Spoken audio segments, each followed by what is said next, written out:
आपण पाहत आहात नाशिक खबर न्यूज, जनतेचे हक्काचे व्यासपीठ।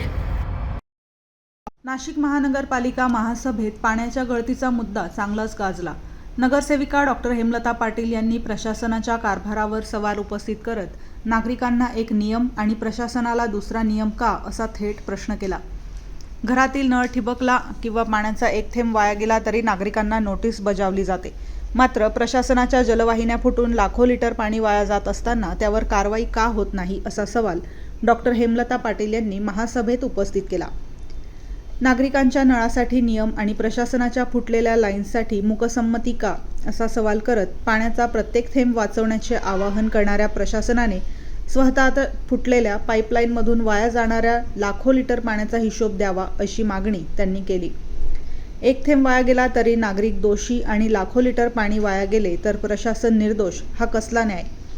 घरचा नळ गळला तर दंड आणि प्रशासनाची जलवाहिनी फुटली तर केवळ गैरसोय असा दुजाभाव का असा संतप्त सवालही त्यांनी उपस्थित केला। नागरिकांच्या पाण्याच्या वापरावर नजर ठेवण्यापूर्वी प्रशासनाने शहरातील फुटलेल्या जलवाहिन्या तातडीने दुरुस्त कराव्यात आणि पाण्याचा अपव्यय रोखण्यासाठी जबाबदारी निश्चित करून संबंधितांवर कारवाई करावी अशी मागणी डॉक्टर हेमलता पाटील यांनी महासभेत केली।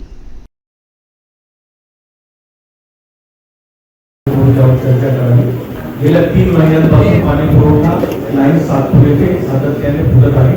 विशेष म्हणजे पपया नर्सरी जवळ गेल्या महिनाभरामध्ये 10व्यांदा ही लाईन फुटली। या सगळ्या प्रकाराचा फटका प्रभाग क्रमांक 12 व प्रभाग क्रमांक 7 येथे बसतो। वारंवार फुटणाऱ्या लाईन्स बद्दल आजच्या महासभेत प्रशासनाकडून खुलासा घेण्यात यावा ही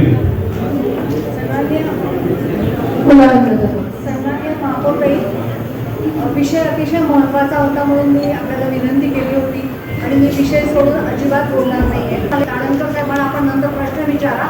सातपूरच्या तिथे ती लाईन फुटते आणि ती लाईन पण बुधवारी किंवा गुरुवारीच फुटते। बुधवारी किंवा गुरुवारी ती लाईन फुटते। महापौर ताई गुरुवारी ती लाईन फुटल्यानंतर शुक्रवार संपूर्ण ती लाईन दुरुस्त करण्यामध्ये जातो।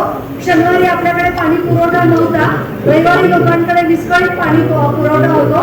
महापौर ताई विषय अतिशय गंभीर आहे। 100 मेसेजेस आतापर्यंत आलेले आहेत आणि मग पाणी पुरवठ्याची एक आमच्या प्रभागाची आपल्या एक हे आहे मेसेज येतात त्याच्यावरती आणि ते सांगतात की आता या ठिकाणी अशी लाईन पपया नर्सरीच्या जवळ फुटलेली आहे, काम चालू आहे, केव्हा काम दुरुस्त होणार ते माहीत नाही। आणि मग त्यानंतर आम्हाला तो मेसेज आल्यानंतर लोकांचे 5:30 वाजता फोन सुरू होतात, तुम्ही आणि मी एकाच म्हणजे आपण एकाच जात्यामध्ये आहोत, सुपामध्ये कोण आहे मला माहित नाही आणि मग आपल्याला लोकांच्या प्रश्नाची उत्तर द्यावी लागतात। मला कळत नाही हळूहळू साहेब एका महिन्यात 10 वेळा त्याच ठिकाणी कशी काय पाण्याची लाईन फुटते हो? म्हणजे कसं उत्तर द्या?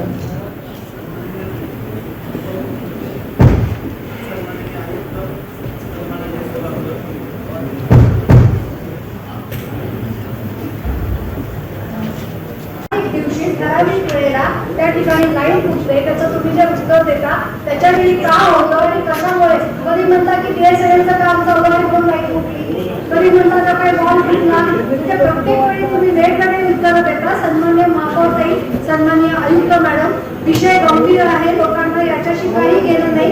ही लाईन कशामुळे फुटते आम्हाला याच्यावरती टेक्निकल भाषेमध्ये न सांगता कशा पद्धतीने यापुढे अशी लाईन फुटणार नाही आणि फुटली तर तुमच्याकडे काय व्यवस्था आहे किंवा ती लाईन फुटणारच नाही म्हणून तुमच्याकडे काही नवीन पर्यायी व्यवस्था आहे का याचं आम्हाला उत्तर द्यावं। आणि प्रत्येक वेळी आम्ही 7 आणि 12 नंबरचा प्रभाग जो सफळ होतो ते नागरिकांना आम्हाला त्याबद्दल प्रश्न विचारतात, याची उत्तर आम्हाला द्यावी लागतात। आणि हा आम्हाला असं वाटतं की टेक्निकल फॉल्ट आहे की तुमच्याकडून झालेली निष्काळजीपणामुळे झालेली गोष्ट आहे, याचा तुम्ही खुलासा करावा आणि महापौर त्यांना आदेशित करावं की अशा पद्धतीच्या घटना परत घडणार।